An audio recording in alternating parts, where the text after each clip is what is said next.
I'm with Cliff Burgess with the NRA Firearms for Freedom. How long has the program been operating, and what was the inspiration for it? The program was officially approved in June of 2010, and we held our first auction in January of 2011.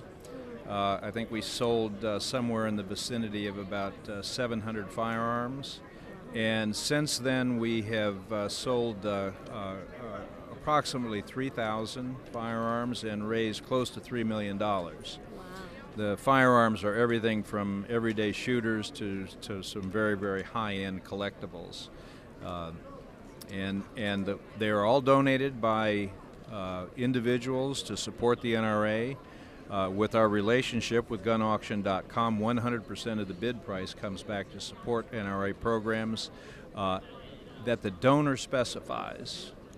So if they want to do disabled shooting programs, if they want to support legislative activities, in some cases we actually provide an opportunity for widows to turn their husbands' collections after the husbands pass into charitable gift annuities and have an income stream for the rest of their life, and to benefit the programs that their husbands would have supported.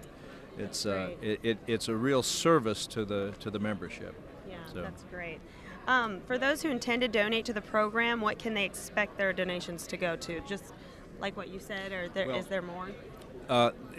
Yes, if they don't have a specific intent, then we will do everything we can to give them all of the opportunities to decide where to go. We don't, unless they say we don't care and they donate it unrestricted, we want to make sure that their wishes or the wishes of a deceased family member are given the proper due, and then we will go from there.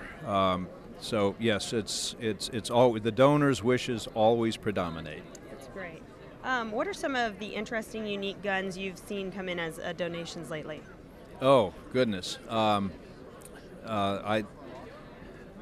I have a million stories, and we could go on forever. But I think one of the most interesting ones was the World War II veteran who put all of his guns in Cosmoline in 1941 when the Japanese bombed Pearl Harbor, and contacted me in January of 2011, and the guns were still in the basement of his parents' house, and neither our museum nor the auction company that we dealt with at that time had any interest in trying to restore them.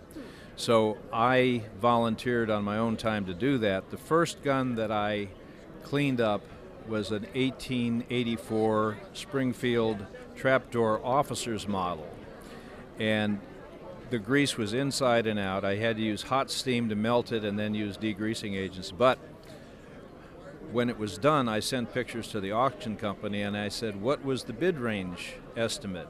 And they said that it would bring between $14,000 and $25,000. And he paid $25 for it in 1938, before the war. So that was probably one of the more interesting firearms. I have handled firearms doing inventories for people that, like the Texas Patterson is worth $75,000. Unfortunately, we didn't get that because the individual realized afterwards that, whoa, you know, it's a lot of money.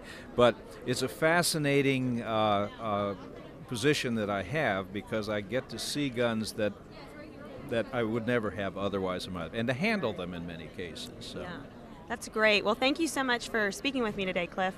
My pleasure. Take care. News by the Barrel.